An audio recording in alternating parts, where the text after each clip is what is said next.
And then I didn't remember like 3 years of my life, which happens to be when you did this. Well, you should point out why you don't remember those 3 years. Because I was either pregnant with a child, newborn, or pregnant again. No, you're pregnant with one child and dealing with an infant. Yeah. So I blocked that part out of my mind, and There's the reason. so when I was like looking back and looking at the years, I was like, where was I at this point? And I couldn't figure it out for a lot of it. So this also helped me regain some memory today. Yes, but for clarity, we're talking about essentially the OG Lala period. Okay. So for those who don't know, Neath the Darkest Eve is a concert film that happened in December 2017. It's a beautiful film. You can't watch it now online, but this record is the soundtrack to that film. Featuring 4 tracks Yes. that didn't make the final cut. Exactly. But then a lot of this music is from the OG Lala Well, solo. Sorry to interrupt you. It's my Q&A. Who's interviewing? I'm just pointing out something that you wouldn't necessarily think. Thank you. Even though you think you know everything, you don't know everything. I tend to quantify my life by the period of the music. So for me, this Q&A is about the OG Lala period. Okay, so OG Lala period is 2016 to... Well, you wrote most of it in 2015. It released in 2016. Okay. Okay. And this came out in 2017. No, the Neath the Darkest Eves came out in 2017. OG Lala came out in 2016. Okay, that helps me. Yeah. That's what we're talking about. Going back, you were So I wrote this album while you were pregnant, having a child, around there, right? yeah, well, it starts off with you were writing an acoustic record kind of aimlessly, and you got a phone call. Is that a question? This is your start talking. You got the phone call. A few times in my life, I got a call from Rick Rubin, the famed producer and a friend of over 20-something years. Once, somewhere in the late 90s, early 2000s, he actually called me and said, I'm working with Johnny Cash on an acoustic record. Do you got any songs that you might want Johnny Cash to record? And I actually didn't send any songs, which is to my great regret, because I could have been on one of those Cash albums. I'm not saying they would have done it, but Rick actually called me and asked, and I was like, I did one of those. But so you that shows you also- how stupid I am, okay? But this is not your first time working and talking. But what's interesting, the reason I'm saying this is at different times in my life, Rick would just call me up randomly and say, what are you doing musically?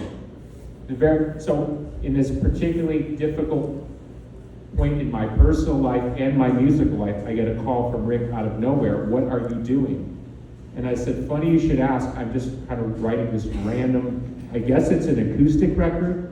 Well, why are you doing that? I said, well, I'm sick of the band. I don't think the band's going to continue. I need to do something to deal with what I'm feeling, so I'm writing these songs. That's the start of this, the OG Lala period. Okay. And just so everyone knows, To the mic. was Let Me Give the World to You the last time you had worked with Rick? Professionally, yeah, probably. I think there was some other stuff, but nothing that went anywhere. So you had finished writing these songs and you decided you wanted to take a road trip across America, right? Because you had this... No, I hadn't finished writing the songs. Oh, you were writing them while you were on the road trip too. Well, I was writing some songs not knowing what I was going to do with the songs. They seemed to indicate that it was going to be an acoustic period of music. But I had no... well, I think, did I have a record label at that point? I did. And in fact, that's part of the story, because the record label hated the fact that I was making a solo acoustic record, even though it was with Rick Rubin. And they sort of, they weren't happy about it, let's put it that way. Big difference between me solo on acoustic and the Smashing Pumpkins. Even if it was just me and the Smashing Pumpkins. You can do the math on that. So I did have a record label, but I didn't necessarily feel they were going to want what I was doing. Then I got argued with the biggest producer in the world saying, yeah, I'm kind of curious about that. Send me what you're writing.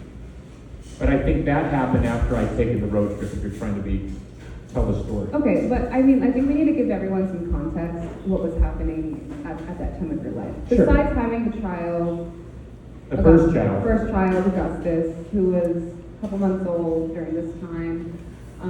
The band was performing, Jimmy was back in the band, and you were sort just... of. He was in the band, but I mean, we weren't talking about making new records. Okay, he was in the touring part of the band. Yes. Okay, and then you were... Well, actually, we had toured the previous album with Brad Wilk from Rage Against the Machine.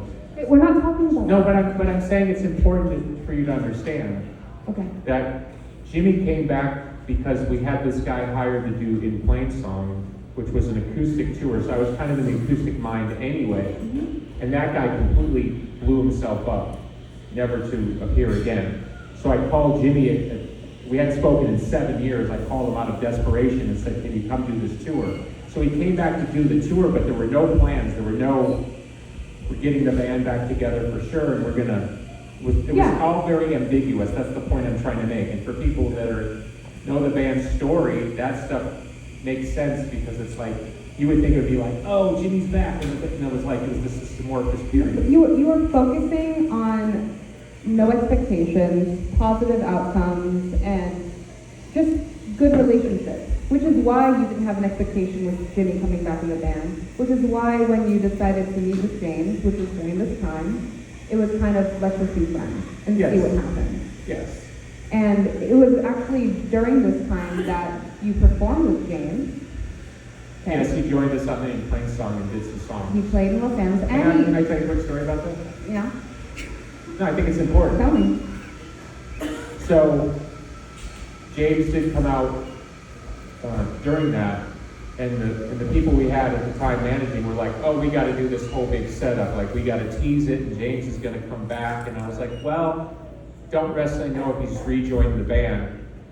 I don't want to do this whole hype thing because everybody will automatically assume the band's back together. And I didn't want to put that on the situation, so we just had James walk on stage in LA unannounced. And I'll never forget seeing people's faces. They were like, for a second, I think they thought it was a joke. Like it was we were playing a joke. Like we got some guy who looked like James. It literally took a minute for the crowd to be like, oh my God, that's actually James. Wait a second, he hasn't been on stage with this band in 17 years or whatever it was. So what I'm saying, that's part of the ambiguity of the time. Okay, so. Yeah, and it was all good. No, it wasn't all good. Okay. It wasn't all good. No, because I think it's important that the music came out of the tension. And as I've done a few times in my life, the songs told me where to go. I didn't tell the songs where to go, the songs told me to where to go. Okay. Which is a weird thing. I can't say that's every album.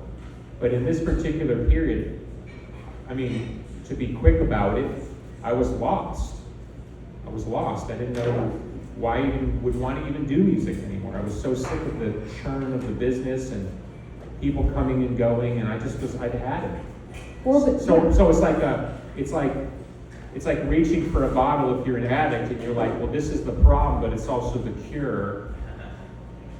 That's how I feel sometimes when I reach for music. I'm like, how do I know this doesn't lead me down the same path again? But it's the one thing I know what to do to get me out of the thing, which is caused by music. So it's like a weird snake eating its own tail. Okay, well, quoting you in this record, okay? Whenever the guy from the New York Times goes, you said in 1992. But I think this is because has everyone listened to OG Lala? Is everyone familiar with it? Thank you. So it's nice to know that the 20 people who bought the album are actually here. Well, I prepared for today knowing that people probably know a lot more than me. So, going back to what you're saying, because I think this is relevant, you referenced to this album as saying it's going back to form, returning to form without going backwards, okay? And when I heard that quote, I thought it was extremely relevant because when you listen to the record, it's very simple, in terms of your production, in terms of what's going on. This is a couple years after Oceania, which was a heavily, I'd say, big production, an art record. You have a lot of things going on in your life, and your shows are not theatrical, but they're an experience. So suddenly you just cut everything off, and you're playing acoustic guitar, you're singing these very raw lyrics, okay? You're talking about, I mean, I have it written down. Let me find it. Sorry. Well, I mean, you start the record with Zowie, okay? Which is also the start of the name of this record. I foraged Neath the darkest eves, right? And then as you go into the record, you talk about, you spent, your life trying to figure yourself out. And every song references figuring yourself out, which it comes to a point where you kind of like, and now I'm here and I figured it out, but what did you figure out? What did you come to terms with? Because it's clear that this record talks about you wasted time, you learned a lot, and now you're here and you're somewhat at peace, it sounds like. But maybe I'm putting that in your mouth, because that's what it feels like when you listen to it. Well, let me start here. Because you were there, where most people would have been there, like standing next to me. Yeah. So what was your impression? And then I'll tell you the truth.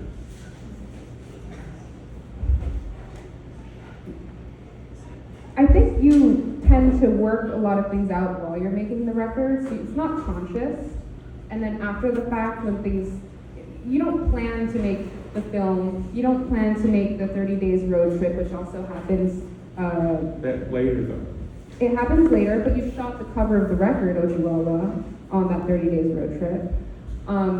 You don't plan on, you did Kildos, which is a whole movie based, and that's the soundtrack, OG Lala. So you don't plan on creating all of these different levels of art and experimenting, and then be like, okay, well, this was all a package that I planned on. It's all things happen. You have a conversation, you have an idea, you have a friend.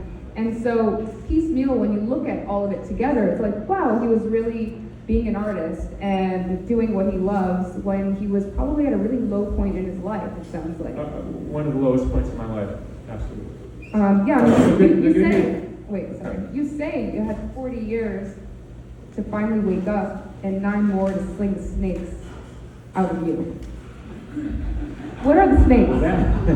Well, I thought your earlier question was really good, so let's not skip past that. I never prepare for anything. I prepare. Okay, but I like the question you asked before. What did I ask? You asked, what did I learn? Oh yeah, what did you learn? What is it that took 49 years, which I made sure you were 49 years old when it came out, you were. So it wasn't like some biblical reference that I didn't know, which could have happened. It has happened. And you keep, every song is about waking up or having a moment, and I'm like, what are you waking up from? Okay, well, you put the two ideas together, the line about 40 years and 9 years to get rid of the snakes or whatever. You think I don't know you, but I do. Well, we have to have that conversation here. Is this interesting, by the way? Sorry, this is He's impressed that I know anything about this record. Okay? That's true. I often assail her for saying you don't really know what's going on, and so her opinion is I actually do. But so that's this ongoing conversation. So you're watching it play out here. But the line about 40 years and 9 years to sling the snakes or whatever. I oftentimes talk to friends about this. Like the minute you figure out your life doesn't magically transform and all your friends figure it out. You still have to start living the right way, and then when you start living the right way, the people who are codependent with you will try to pull you back to the old frame, or they'll tell you, oh, you've changed, or what's wrong with you. So it took me, allegorically, time. If I figured out what I needed to do in my life at 40, it still took me 9 years to get it together. You know what I mean? Because when you and I met, and I was 45 years old, I mean, I'd pretty much given up on the idea of having kids, right? So back to the other question, which I think is the more valuable question,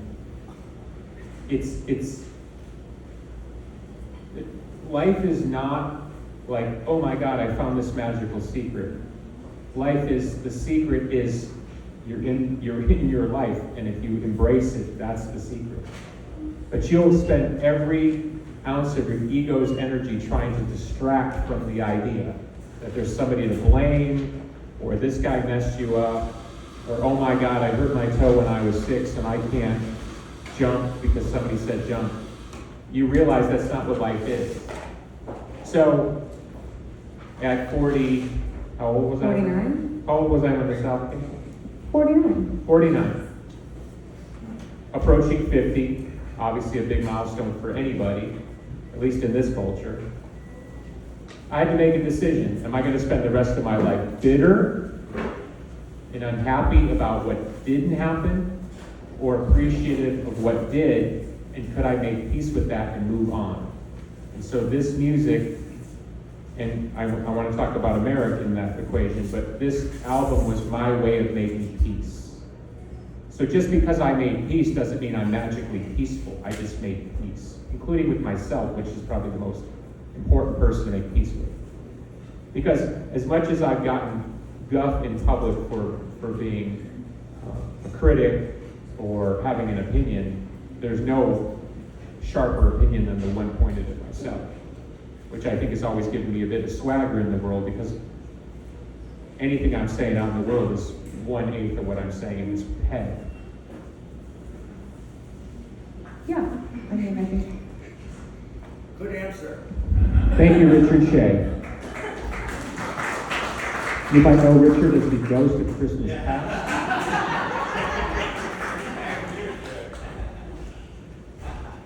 So, Thank you for... Keep going. everybody here probably knows what that means too. Well, one would hope, but if you don't want to miss it. But, you're doing well, by the way. Thank you. I would never interview anyone else. I would never want Would to you read interview about Robert Smith? No, I wouldn't. She would. Absolutely, please. Are you kidding? Keep going. I mean, going. Keep Okay, going. so we're talking about Robert Smith. I think, you guys have completely opposite business strategies, yet very, I think, parallel views of the music industry and your paths in music, as in the ebbs and the flows, and your journey into being a well-respected artist. And, we always talk about, there was a time when The Cure, not that long ago, were playing club shows and not doing that great financially. Now, they were well-respected, they were considered legends, same with you. And I think that at this time, you were kind of going through that personally. You were in the, why am I not doing as well as I want to be? Why aren't people, what? No, I want to tell a story. I'm letting you know I want to tell a story, but I'm trying not to interrupt you. Thank you. This is what this finger means. Have a thought. Okay, why don't you share? Okay. A brief snapshot of the music that she asked me today, when was this recorded in terms of the timeline, and I said, well, it was recorded at the end of the tour, the OG Lala touring cycle. Okay? Oh, yeah, this record. Right. I contacted Linda and said, let's do this thing. So the easiest thing was, the last stop was LA, I get off the boat and I do this, right? Okay, well, let's go back to Chicago. The gigs, if anybody was there, I know some of you were at the Athenaeum Theater, I believe. Yeah. So you played like the Sonic Lodge. Oh, hold on, wait. Let's stay in Chicago. Okay. Okay. When I found out I was playing the Athenaeum, 2 shows, right?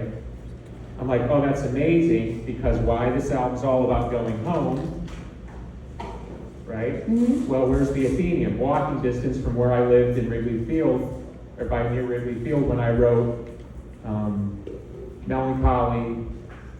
As you know, I was in a different relationship at that time. I wrote Adore in that house, and Machine as well. So I'm like, oh, this is amazing. Like, I'm making peace with my life, and now I'm going to be playing down the street. And then I had this sort of that moment of oh my God, I went that day for sound check, And of course I knew the building, because Soundworks, where Gary Brown's studio was right around the corner where Starla was recorded. I mean, I'm like, we talk about ground zero for Pumpkin World. I'm back in ground zero, right? So I'm having these heavy, emotional, sentimental feelings. And as I'm pulling up to the Ethereum today, I'm like, oh my God, duh, the lyric in 33 is about this church. Steeple Guide Me Home. It's like, oh my God, it's the lyric. This is amazing. I'm getting chills just telling you the story. I go to play that night, empty seats. Really? What's the famous saying? You don't remember shows by who was in the seats, by who wasn't in the seats. 2 shows, empty seats, both shows. So when you talk about ebbs and flows, for a guy who just sold out the United Center, Yeah. right?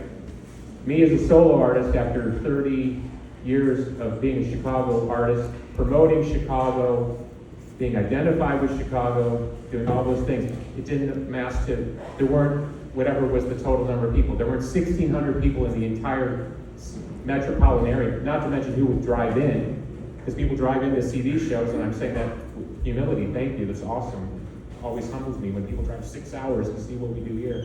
So imagine there were 1,600 people in the Midwest willing to drive to see me play acoustic on my first solo acoustic record. Since Future Embrace.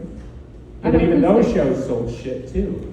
What I'm saying is, I'm not complaining, I'm saying is, as I'm having these intensely emotional experiences, and oh my God, there's the church, and this is where I used to live, and I had this different life, and it was during those heady days of melancholy and all this stuff, then I gotta play these songs, which are all about me making peace, and look at a bunch of empty seats.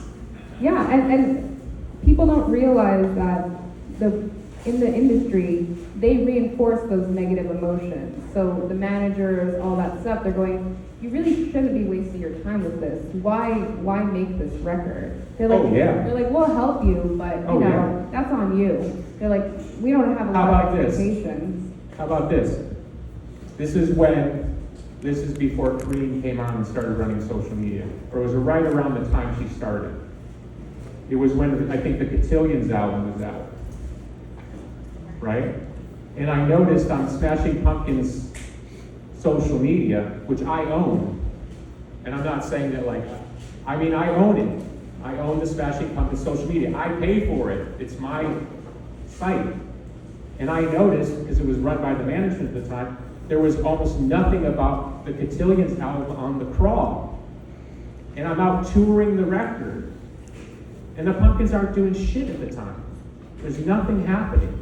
And so I called management and I said, am I missing something here? Why are you? And they said, we don't believe in it philosophically. We don't believe in mixing the brands. And I said, but it's my brand. It's my brand. Imagine putting your heart into something. I mean, we're back to OG Lala. There's songs on here about you. There's songs on here about my children. There's songs on here about you, the people that have supported me, about me trying to make peace so I can continue. And I got somebody in office somewhere going, we don't want to mix the brands. So that's by the way, and the reason I'm saying that is that's the price you pay when you're in a band like the Pumpkins. That's the price that nobody can see. And again, I'm not complaining. I can't even imagine I gotta pay that price. You would think that world would be all in on anything I would do to make me want to continue the Pumpkins. It's the opposite. They try to squeeze off your energy once, so you have to go be in the Pumpkins. They don't really want to support this. Well, I mean, that goes into my next See, this is what you get for giving me caffeine. I feel like, Zuzu tea if you want it. don't forget, you can order drinks, you can go order dinner, okay? We're open. Well, this goes into my next quote from Processional, which it leads into a question, okay? And I have a great story about that, but we keep going. Okay. I do. I want you to finish. I mean, you in the song, you say, I'm strong as I am, I can do anything. You can't shoot me down because you're just a man. I'm a human being, and I'll make peace with you. Okay? I said that? What? That's What? from the song. That's the lyrics? Yeah. No. No? Where? I got it from there. Where? Show me this. Did I quote something incorrectly? That is not my lyric. It might be an interpretation of a lyric. Maybe it's an interpretation. Whatever. Doesn't really matter, okay? Because in the end... You just saw our entire relationship in a nutshell, just in that one moment. Whatever. It's about the meaning. It's about the false quote. Okay. Well, whatever it is. Just talk about processional. No. Because that, honestly, the reason I want to talk about this is that's the pivotal song in this period. That is the song. And I'll tell you why if you let me. Tell me. Okay. Back to Rick Rubin. I'm at my brother's house in Florida. I had sent Rick Rubin what I was doing. So I sent him, I don't know, 10 or 12 songs. Just literally me into a microphone, no production, nothing. Just raw takes. In fact, I didn't even do multiple takes. I didn't do like, I'm going to do 7, so Rick's really impressed with take 5. I literally just put the mic on, sang a take. So if it was not good, I didn't care. Because I know Rick, he's either going to hear the songs or he's not. He's not going to fall for the gussied up version. So I wait a month. He's a busy guy. Okay, and I wait a month like this, and I'm like thinking, if he doesn't like these tunes, I'm going to be crushed because my head's already messed up. And that's not to put that on my friend, but I mean, if somebody like him doesn't get it, I mean, I'm wasting my time before I'm even out the gate. So after a month, I finally got an email, hey, what are you doing? I'm at my brother's. I remember walking in the other room. My sister-in-law is Italian. Anybody here Italian like myself? As you know, the living room, the dining room never gets used. There's like whatever. There's that room in the house in all Italian family houses. Like nobody can go in that room. Does anyone know what I'm talking about? Like my grandma had the plastic on the exactly. So my Italian sister-in-law has that room, right? No one ever goes in there. I've been in the house 1,000 times. We never go in this room. We never even eat in there. There's a dining table. You know the room we're talking about? Where are we going? Are you that cold? It's hot. It's like winter cold. You will not distract me from this story. Can I get you? She's worried about time. She doesn't want me to blab on forever. So Yeah. let me finish my story. So I go in the room, and I'm on the phone, and here's Rick. And I'm like, my heart's racing because I don't want to get rejected. So imagine Rick's in Malibu, barefoot on the beach, Absolutely. and he's calling you while meditating on a hill. Yes, absolutely. William. Okay. Oh, this is also when you change your name to William officially, just so you know. Keep moving. Keep moving. He goes, hey man, these songs are really good. And I swear to God, as God is my witness, I was like, really? Like for real, you're not joking, right? I want to cry just telling you that. I mean, that's how low I was. That's why I'm telling you this. I was that low where I was like, really? These are good? I didn't know. He said, yeah, man, keep writing. Keep writing. Now, in the second batch that I wrote, now I'm in Malibu. Rick owns Shangri-La Studios, which was a former brothel. It's in Malibu on a hill looking the Pacific. It's unbelievable. If you ever saw The Last Waltz with the band, that was their studio where they kind of half-lived and re-recorded. Dylan recorded there. Neil Young wrote Cortez the Killer in the room where you record the music. So where I recorded the OG Lala music was literally where Neil was with Cortez the Killer, one of my favorite all-time songs in which we basically ripped porcelain off of, which I also apologize to Neil for. He didn't know what the hell I was saying, which was good. And by the way, when I was there recording, so imagine I've got these new songs. So Rick wants to do quick demos of all the songs I brought in so we can whittle down what we're going to do for the record. So I'm sitting in the spot, the Cortez the Killer spot, and Neil Young's like on the property as I'm recording. So for the first time now, Rick is hearing the second batch of songs, one of which was Processional. And Dana Nielsen, I believe his name is, an engineer from Chicago, really talented engineer, has done everything from like Metallica to like fantastic. He was the engineer, so it's just me, Rick, and the engineer. Nobody else in the building, but Neil Young's like outside, okay? I'm not even joking.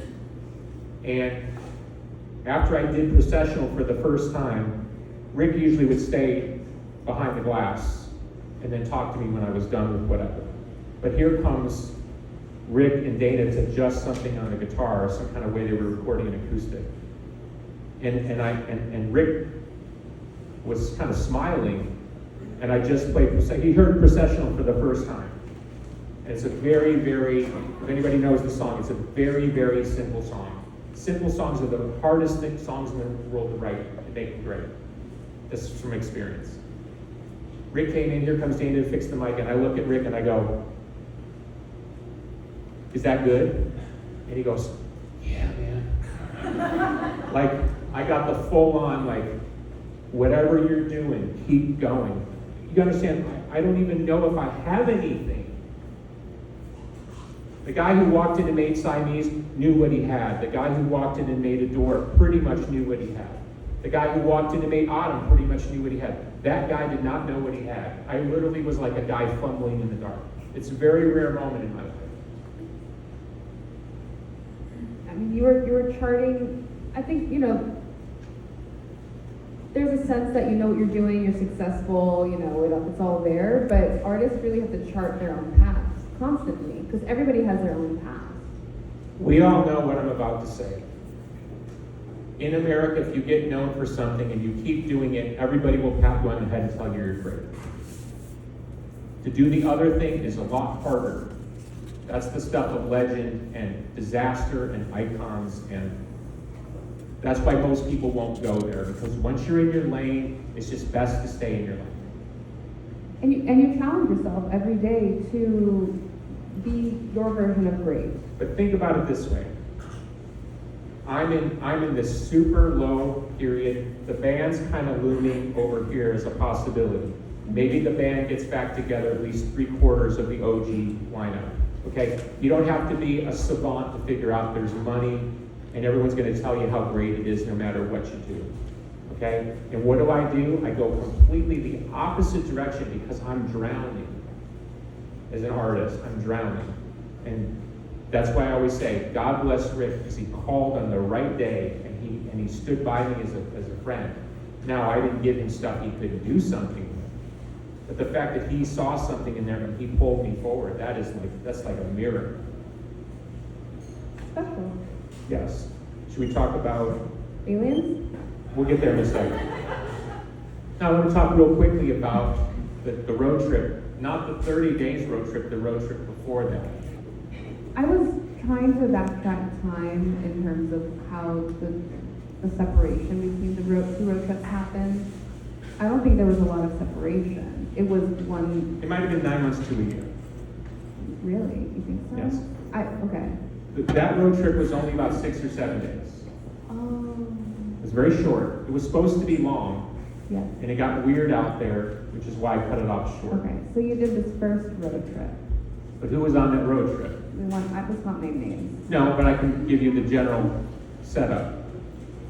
A friend of mine at the time who was also working for me, who was a former Marine who had really bad stuff going on from being in Iraq.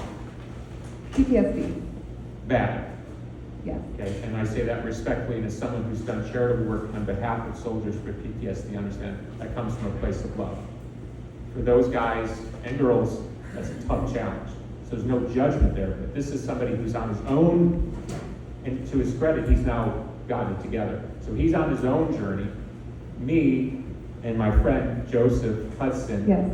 known as Josephus in wrestling, who's now unfortunately passed away. So that's kind of who the crew is. I got a professional wrestler and a former Marine with PTSD, and me in a rent-a truck.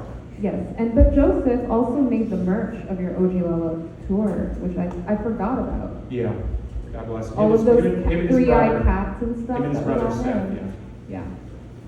So, a couple snapshots from that. What am I looking for? I have no idea. And by the way, Augustus was what? 8 weeks? 9 weeks? He was very young. I remember going out the door thinking, this is not a good idea. Did you go in winter? It was a weird time. Yes. Okay. I remember you leaving because I have a photo of that. Yes, I don't know. You were wearing a winter hat, but you could be wearing it in summer. In the photo I took of you. But again, I just had my first kid. You had our first kid. And this is all before Rick Rubin and all this stuff. This is the Okay. probing around in space. And we would drive, you know, I can rent these like, RV, you can rent them, 1-800-RV or something. So we were one of those, and what I would do is we would go places, hang out, kind of absorb some aspect of American thing that was either gone or fading, and that figures in. There's a lot of Civil War stuff in here, which, by the way, not necessarily my area of interest by and large. That seeped in, Americana seeped in, America Lost, Route 66. So, for example, there's a song in here about the song Antietam. We actually went to Antietam. I didn't know anything about Antietam. We walked around. I remember being there with Joseph and looking at all the graves. And then I got back in the car, because it was big enough I could sit in the back and just play the guitar. And I said, please don't drive. And I started writing the song Antietam. Like, now, I didn't want to write a song about Antietam, something about that and whatever I was going through. It's like this song just kind of comes out. Yeah. So it was this weird spectral looking for ghosts. Well, you're almost working out some sort of deep relationship with America, which defines you a lot. I mean, I think you have a love for America, but also a hate for America, or what's happening, okay? Well, hold on. It's very important. Like, I love 1930s. I mean, I love Deco, I love 1930s Hollywood. But we have to, it's always important, like, you can have a dream, and it's a beautiful dream. 1930s Hollywood is a dream, and I don't think there's a better dream. But let's remember, there were a lot of people in this country that were treated like There was dog. and poverty. It was a mess. That's what I'm saying is, I try to mix what I'm interested in and at the same time remember. Sure. Okay, so when you say that struggle, that's part of it. It's like dealing with the dream and the reality. And then maybe that's my Piscean nature, like back and forth. So you're almost working out this karmic relationship, or this deep down history, knowing that you're multi-generational American, okay? Well, actually, to Linda Strawberry's credit, for my 50th birthday, which was around this time, because Linda's family was in the Mormon church, Linda had access to all the genealogy, and she made me a book and found out, and this actually gets somewhat into this, actually it's all connected, which is even crazier. Not only did Linda find out that our families knew each other, like in the 1800s in Salt Lake, like 4 generations back, which is bizarre. Somebody from my family got divorced and married somebody from her family, or something like that. She knows the story better than I do. But she also found out that I had roots back to the Revolutionary War in the 1700s, and that part of my family built one of the most famous Freemason churches that's still standing in Illinois. I haven't been there yet. There's even a website for it. So I'm saying is, like, people would say to me, why are you flashing the Freemason stuff? Are you a Freemason? I just thought it was kind of cool. Like, I love the vibe and the G means God's the architect of the world and all that stuff. Had no idea it had Freemason touch, none. So that stuff starts coming out in here, because my look on this, well, it's not on here, but if you've seen the Neath the Dark Steve, that get up, that's all 1800s Freemason Oddfellow stuff that I just basically recreated. I have an original outfit. So, I mean, you're working out this subconscious. I bought that outfit on that trip. Oh yeah, I remember. The guy I bought it from, it was like somewhere in Omaha. The guy wept when he sold me the outfit. It was an original Freemason thing with the hat, the sword, the cloak, and the guy's membership card. And he wept tears. He's like, I cannot believe I'm selling you this. That's what I'm talking about, the miracle of this thing, right? I leave my beautiful bride-to-be. You can applaud her.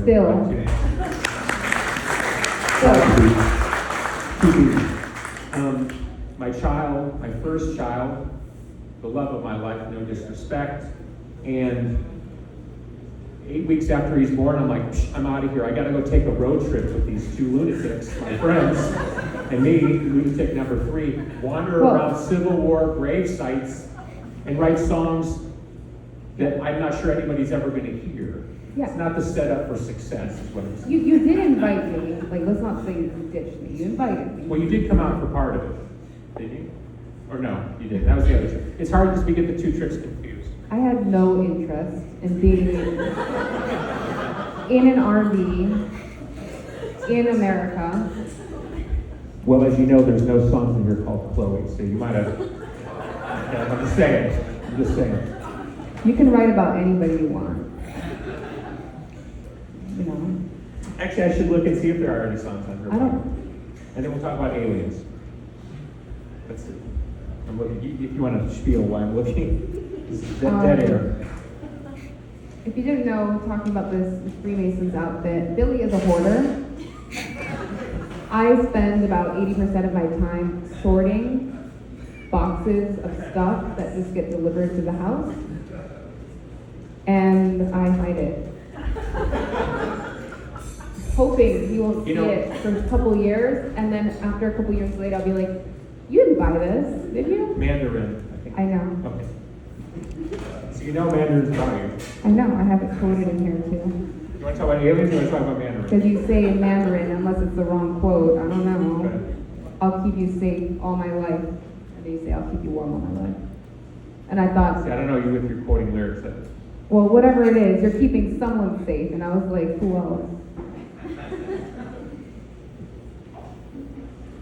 Because everyone else in this record is about you, and you're like, I'm making peace with the big you. No, that's not true. That's not true. You have Augustus in there, okay, fine. Augustus is Sure. very much. Okay, but the overall Aeronaut. theme is you making peace with the big you, whether it's God, whether it's life, whether it's your family, I don't know, but it's this chasing of something. The most haunting thing to me, I've made peace. So understand I've made peace when I tell you what I'm going to say. The most haunting thing to me still is that if you could go back in a time machine and look at me at age 25, Siamese dream, everything's rocking, 3,000 people at Tower Records down in the city, band on MTV.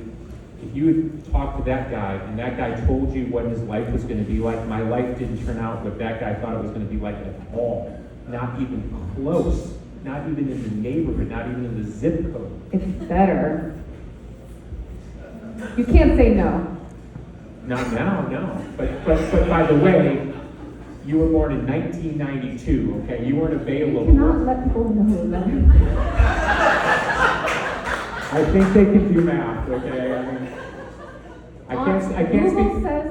I can't speak to the current school systems around here, but most of us got a very good education in Illinois, being a union state back in the day.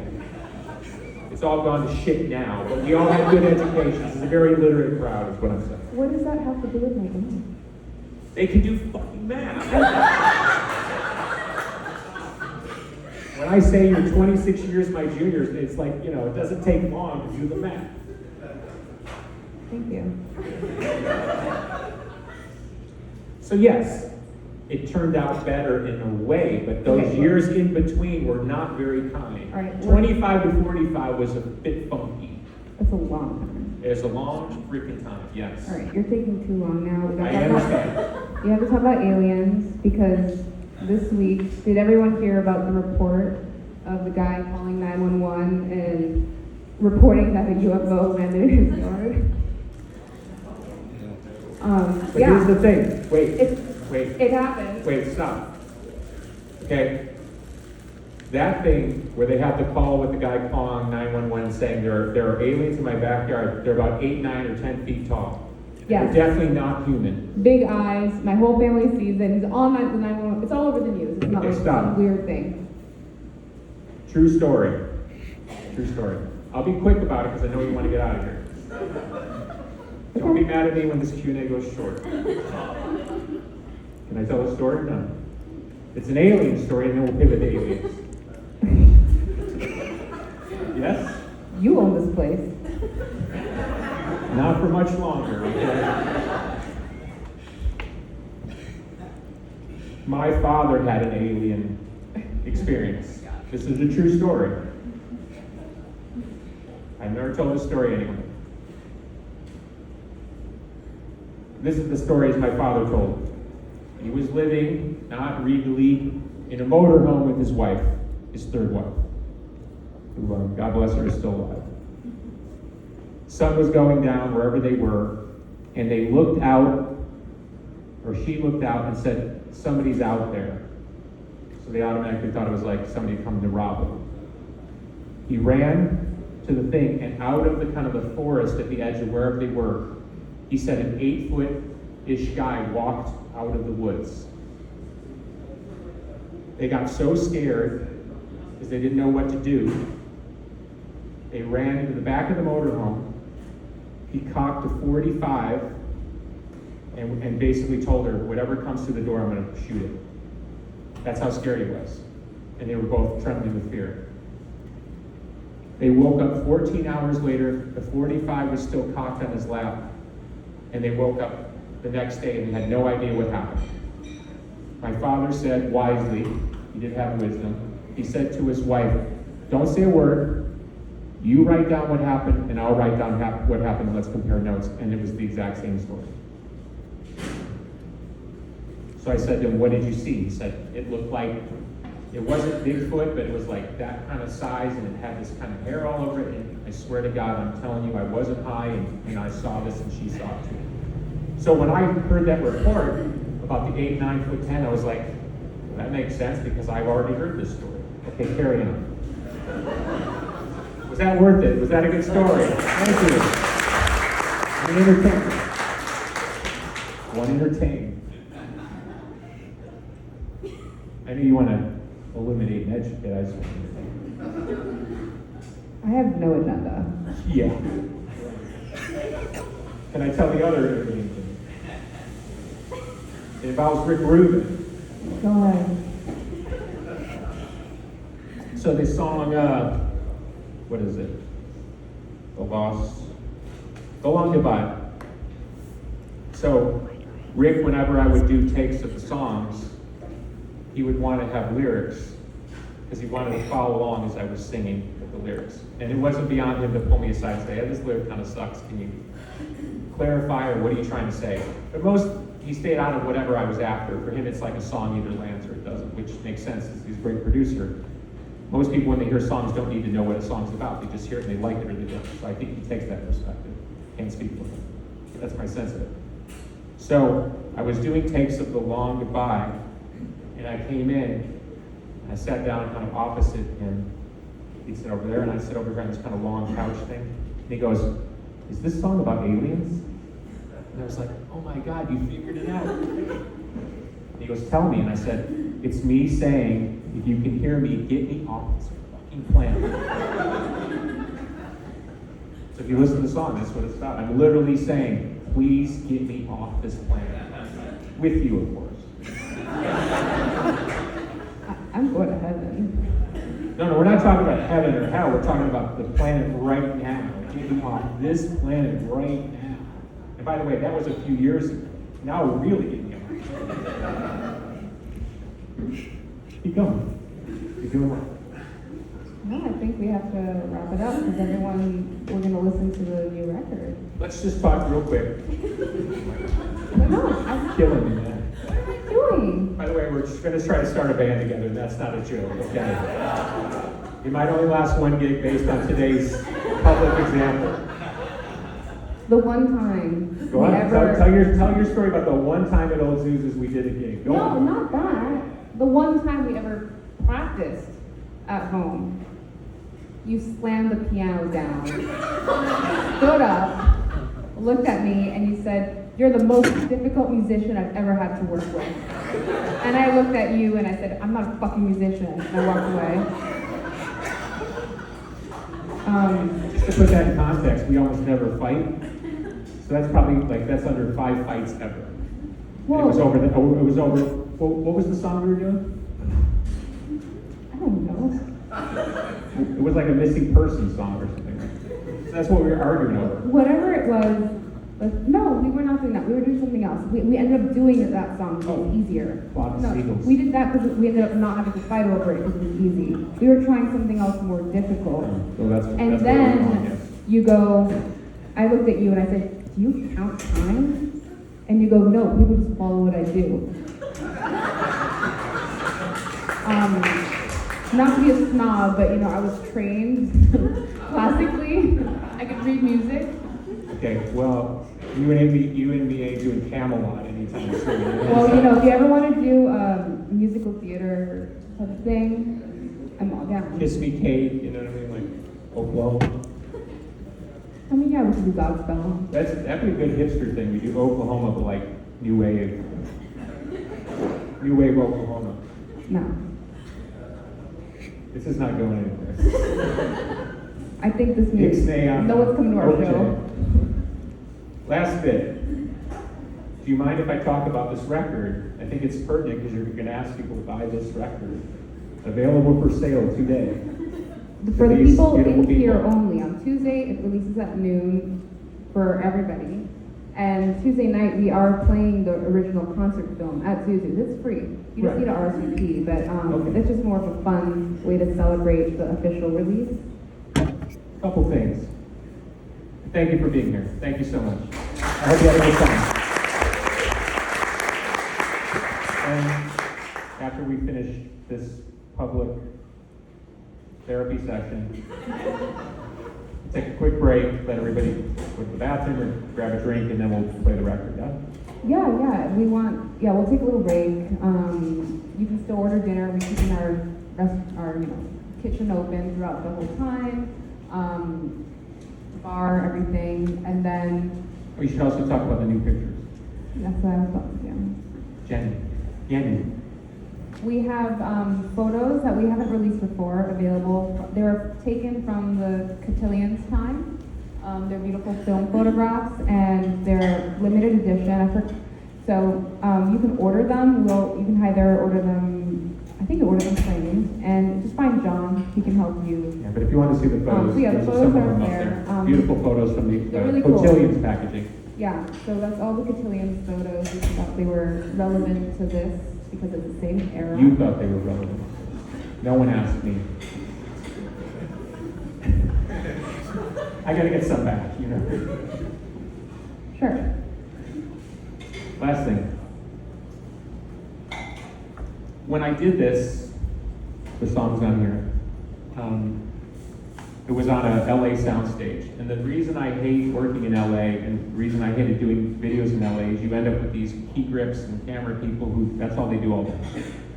And so nothing to them is special no matter what it is. Everything is like this, right? So imagine trying to play these very heartfelt songs. I'm used to playing in front of nice people, like these people. And now I'm playing on a very cold soundstage with people who don't care. So there's a certain kind of energy in these songs that I really like. At the time, I thought this isn't good because this isn't what I want. But being that sound very, a receiver of energy, the energy I allowed myself to channel that day was sort of more angsty. And so what's interesting about this as opposed to the album, where the album is very serene, peaceful, very California, this has this kind of thing in it, which illuminates the songs in a different way. So that's what I like about this as a standalone. It isn't just a documentation of me playing those songs live. This is its own kind of thing, because something about being on that soundstage brought out, the melancholy guy or whatever, you know what I mean? I had more edge in myself that day, because I kept looking at these people as I'm singing songs about you and my children and crumbling America, and I got the guy going like this. Looking at his phone. It feels like you're listening to a show, not just a studio recording. No, but my point is, and to make it one more time, my point is there's something about the energy that I actually think ended up being beneficial. It's a standalone piece of art because not only are there songs like Of a Broken Heart for Zwan on here, Muzzle, Age of Innocence, Tonight, to Sheila, So, Pale Horse, Soma, which I think wasn't on the original thing. It's got a certain vibe to it that's, I think, interesting. So you can kick me off the stage. no. All good. Does anybody have a really important question? I think that's a nice way to end. Anybody? Yes, sir. So I've got like a million questions. Thank you for everything. Huge fan. I won't ask you anything super heavy or super deep. I have just a dumb question. That's cool. How on earth did you think that strategy? How did I paint the bat strat? Young man, we are talking about this period of my life. If you were wearing zombie makeup, I would believe what you just asked me. He looks like such a handsome young man. So my heavy question is the following. All right. See, this is where me giving you one more chance turns into a fatal error, as Jimmy Chamberlain would call it. But keep going. No, you music has been tremendously impactful for me. And you write these songs and they mean something to you, right? And so as a fan, and somebody who listens to this, it takes on a whole different meaning because we don't know what your intent is, right? So when we hear or interpret the lyrics as something else, how do you basically balance that out? If somebody comes to you and says, oh man, this music really got me through this period or that period. I've got some stuff going on right now where I'm digging out some of your other albums as well. And so how does that make you feel in terms of like, is it like, you heard this completely different than what I meant? Or,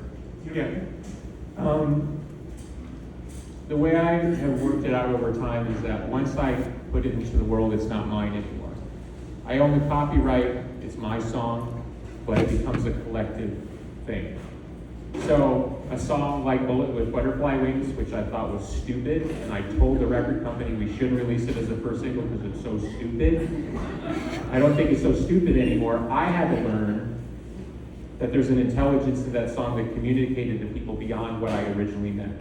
I was having a laugh over, look at me, I'm so smart. I basically built myself a bigger cage. I didn't know it was going to be a teen anthem, right? I didn't. I was shocked. I think it was a hit song, maybe, but who knows what hit songs are, right? So once it's out, it's not mine anymore. And let me say something, and it's going to sound cynical, but I'm being honest in the sense that I want to share, because this is the right atmosphere to share, right? This is a supportive atmosphere where we just want to talk about stuff. To me, and again, I'm the OG Lala period. I think the OG Lala music is as strong as anything on Siamese Dream, but the numbers don't indicate it. Fan interest doesn't indicate it. Does that mean you're right and I'm wrong, or I'm right and you're wrong? I don't know. But I watch a lot of movies from dead directors that at the time they were considered failures and now they're considered their classics. And I read a lot of books by a lot of authors who, like, nobody knew who they were when they died. And now we're still reading them all these years later. I have Art in My House by Henry Darger. When Henry Darger died, he was an unknown itinerant, orphan who worked in solitude for 50 years and was only kind of figured out at the very end of his life, and only his priest and his landlord, who happened to work at the Art Institute, even realized who he was. And if anybody doesn't know Henry Darger, look at Henry Darger. He worked for 50 years in total seclusion, never had anybody tell him that what he was doing had any value, and now his work sells for hundreds of thousands of dollars. So there's 3 thoughts in that, and then we'll finish.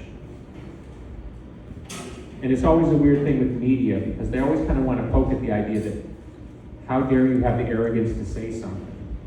It's like, and they want you to navigate that in public. It's like, well, duh, I obviously thought I had something to say, but I can't tell you, or couldn't tell you at age 18 whether it was any more valuable than my kid doing a drawing. Because if you look at Basquiat, it looks an awfully lot like Augustus's drawings. Does that mean Augustus is Basquiat, or Basquiat is a 7-year-old child's level of ability? I don't know. So there's that thought. Then there's the thing that happens in public communion, which is in the moment.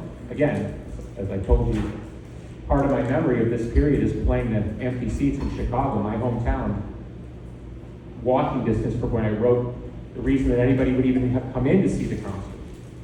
That's a weird thing. And then I have to accept, and I've been started saying this publicly. They say, who are you making music for now? And I say, I'm making music mostly for people who aren't born yet. You, I include in my worldview, because many people here, and I know some of you personally, are the reason that I have a great life, that we have a great life, that we're able to do Zuzus and all this cool stuff. So we're very, very grateful for that. So when I speak in hyperbolic terms, I don't need to look past you. I don't. You're part of my inner equation. But most of the world has told me this has no value. But you're never going to convince me of that. Ever. I'll end on one thing that my therapist, who was my therapist for a while, told me. We were talking about the idea of being delusional, that most dreams start as delusion. We're kind of going back and forth on, I don't know, I want to play in the NBA, whatever. It's like, I knew it was delusional, but I still wanted to play in the NBA. Fine. He said, where you sit week after week and hour after hour, I tell the people sitting across me that they're delusional. Because most of the things that they're suffering over are delusional thoughts, and I talk to them about lowering their set of expectations so they can go on with whatever they really are capable of doing. He said, you present a unique problem, and I said, okay, I'm thinking here comes the psychological diss of all time. He said, no one will ever be able to tell you that you're delusional because you've done it. You're one of the only people on this planet who's actually thought of something and executed it. Statistically, you're in this infinitesimally slow. So he said, from this point forward, and that point I was really struggling. I don't want to say it in front of my children, but you can, let's just say I didn't plan on being here for much longer. So imagine I'm at another point in my life where I'm really deep in love. This would have been around Swan and Future and Grace times. So I'm low, and I got this guy telling me, no one will ever tell you you're wrong, and no one will ever convince you you're wrong from here forward. Your success is rooted in delusion. Think about that. You have a psychologist who's been a psychologist for 30 years, and he's telling me, keep dreaming. Because with you, it's the opposite. With everybody else, I tell them, no, stop, slow down, break it down. With you, keep going. So this is keep going. So when you talk about that, thank you.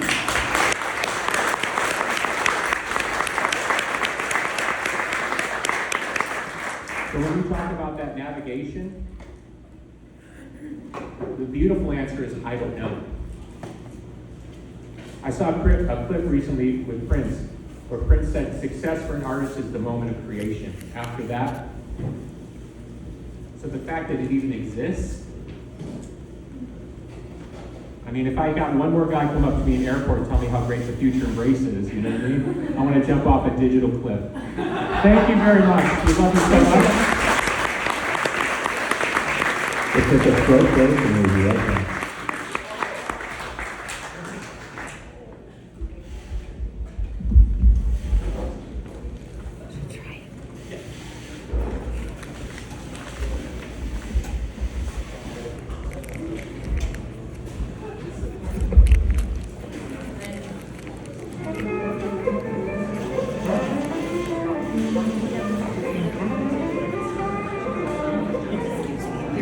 Okay.